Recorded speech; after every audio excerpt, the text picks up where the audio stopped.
Welcome everyone to Influential Leadership Tips. My name's Dave Miller. And I'm John Hadley. Dave, I was thinking this morning about how I learned some of my leadership attributes, my style of management, and so on. Because we talk a lot in these videos about specific attributes that you should have as a leader.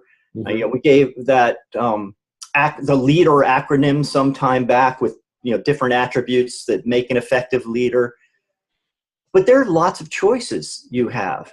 Not everyone needs to be the type of leader who jumps up on the table and is the cheerleader.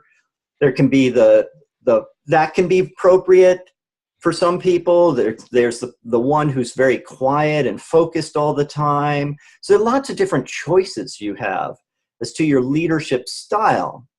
And I realized when I started out, I felt like I learned an awful lot about how I wanted to operate, what sort of leader I wanted to be, by observing the people I was working for. And sometimes it would be, oh, this person never shares information. That bothers me. I am always going to share a lot of information. Other times it was, this person really engages everyone on issues. I like that. That's going to be part of my style. So a lot came from observing. Did you find that in your career too? Oh, absolutely. I mean, there were people that you kind of picked as role models. And one thing I kind of hear you saying too is, and I got this warning from a mentor of mine, is don't have just one role model because you'll always be disappointed, which I thought was really good advice. And it's really picking and choosing the good or the bad from people that you want to take or you want to learn from. Absolutely. So I think you get a lot more from doing that than you do from basically reading a leadership book and saying, okay, this is what a leader should be, and I'm going to follow this roadmap. So what I was thinking is would be really valuable for people to do is to sit back and think about the people around you and who you see as a really effective leader and also who you see as not as effective a leader. And pick a few of those people and carefully observe over the next few weeks what they're doing. What do you see they're doing that you think is really effective? What do you think what do you see they're doing that you think is something that would really fit your style well? What do you think you see them doing that is not so effective that maybe you want to say this should be something I avoid in my toolbox?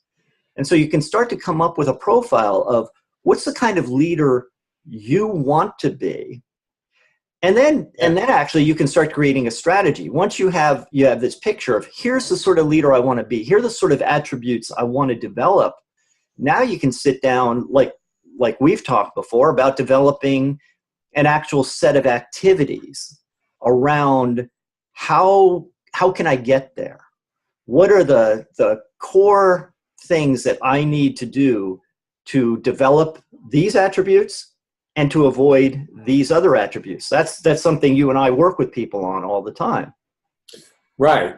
And there's like another piece here too I want to just also put on the table, which is who you are as a person, your personality. There's certain attributes, and we're kind of using that word today as almost like a skill set or a way of coming across. And I think there's a lot of adapting we can do. There's some things that you have naturally that these attributes lend themselves more naturally to you and your personality. I think you find those out and you capitalize on those. Right. Yeah. If I'm the extreme introvert, I'm not going to be effective being the cheerleader at the front of the crowd, and that's okay. Right. But maybe I want to stretch myself. I don't want to rely on these are the things innate attributes I believe I have, so I'm not going to step out of my comfort Sure, zone. you can dial it up. You may Yeah. not get it to a 10, but if you dial it up from, let's say you're a 2 to a 5, that can make a big impact on people. You don't have to. Absolutely. Yeah, but first you need to decide what are those things I'm going to strive for, so you can come up with that set. So the homework I have for everyone is, like I was saying, I want you to identify at least 2 people that in leadership roles who you are going to observe over the next few weeks, Mhm. and really come up with as detailed a list you can of what are the things that they do that I think are really effective and fit where I would like to go. What are the things they do that I think are less effective, that I want to take out of my toolbox, or that I want to improve upon? And come up with that list of what are the things that make up where I want to go as a leader to be really effective. Great tip, John. So that's what I wanted to share for this week. And until next week, be influential.